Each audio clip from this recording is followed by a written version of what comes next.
आप दे सकते हैं पहचान के लिए। ये कोई तरीका नहीं है कि शॉर्ट और लॉन्ग इसमें नहीं होता है। फलन की शर्तें हैं और जिस पर सुटेबल बैठे उस पर बैठा देना है। बस एक बात का हमेशा ध्यान रहे कि हम शॉर्ट यानी कि यहां पर हम फिर वही बात लिखेंगे। देखिए ध्यान से कि x बराबर 0 पर फलन की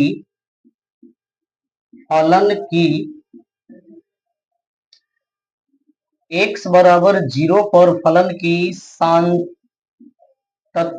की जांच, सातत्यता की जांच। तो इसमें हमको बस एक चीज का ध्यान रखना है कि इस प्रकार के जो भी प्रश्न है मेरे हिसाब से कि यदि आपका केवल एक फलन दे और भी इतना छोटा सा फलन दे तो ऐसे प्रश्न हमेशा 2 नंबर के नीचे ही रहता है, चाहे वो ऑब्जेक्टिव हो सकता है या 2 नंबर का हो सकता है। तो इस टाइप के प्रश्न को हल करने के लिए आप इसी मेथड का इस्तेमाल करिए। डायरेक्ट आप लेफ्ट हैंड और राइट हैंड लिमिट का इस्तेमाल मत करिए, डायरेक्ट दोनों के सम्मिलित लिमिट का इस्तेमाल करिए और एक बार फलन का मान निकाल दीजिए, वो जल्दी सॉल्व हो जाएगा। जब प्रश्न 1 या 2 नंबर का है उसी प्रश्न में इसका इस्तेमाल करना है। जैसे हम डायरेक्ट यहां से निकालेंगे limit x tending to 0, x tending towards 0 f of x, बस फलन।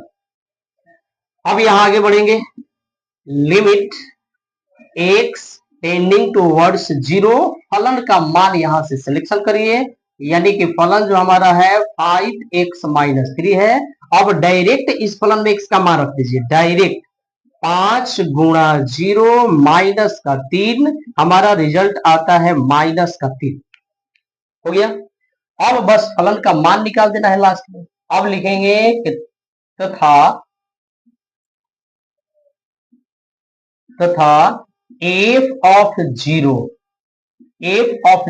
वही यानी कि फलन का मान, तो जहां हमारा फलन में x है वहां 0 रख देंगे, ये रिजल्ट आता है -3।